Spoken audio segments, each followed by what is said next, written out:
Pour contrôler une perpendicularité, on a besoin d'un montage de contrôle de perpendicularité, d'un comparateur qui sera monté dessus, d'un cylindre étalon qui est ici, et bien entendu de la pièce.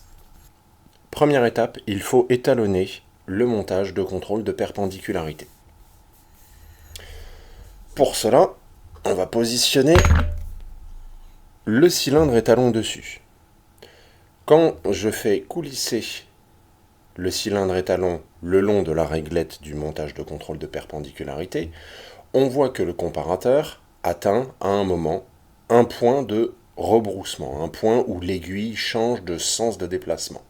Cela veut dire à ce moment-là qu'on est sur la génératrice du cylindre étalon, et donc que l'on est sur la droite perpendiculaire à la surface d'appui qui est en dessous, passant par la réglette qui est ici. Je règle donc mon 0 là, parce que la pointe de mon comparateur est désormais réglée sur la perpendiculaire à la surface d'appui qui est en dessous, et je peux placer ma pièce. Je relève alors le défaut de perpendicularité. Le défaut de perpendicularité que je relève est valable uniquement pour cette hauteur-là. Et il va falloir que je le fasse à plusieurs hauteurs. Ici, ici et peut-être tout en haut.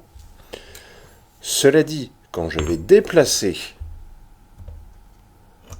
en hauteur mon montage, enfin mon comparateur pour le montage de contrôle de perpendicularité, le réglage du 0 que j'ai fait ici n'est pas forcément bon. Il y a des incertitudes de mise en position du support de comparateur. Je réétalonne donc mon 0 et je me rends compte effectivement que là, j'ai un écart de 5 centièmes de millimètre. Je remets donc mon comparateur à 0 sur le point de rebroussement.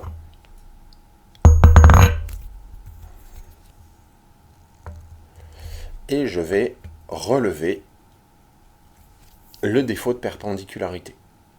Ici, on voit que je suis à peu près entre 8 et 9 centièmes en dessous.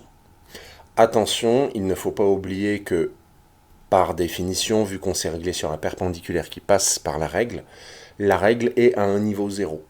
Donc pour le moment, j'aurai à peu près entre 8 et 9 centièmes de défaut de perpendicularité entre cette surface-là et la surface d'appui qui est en dessous.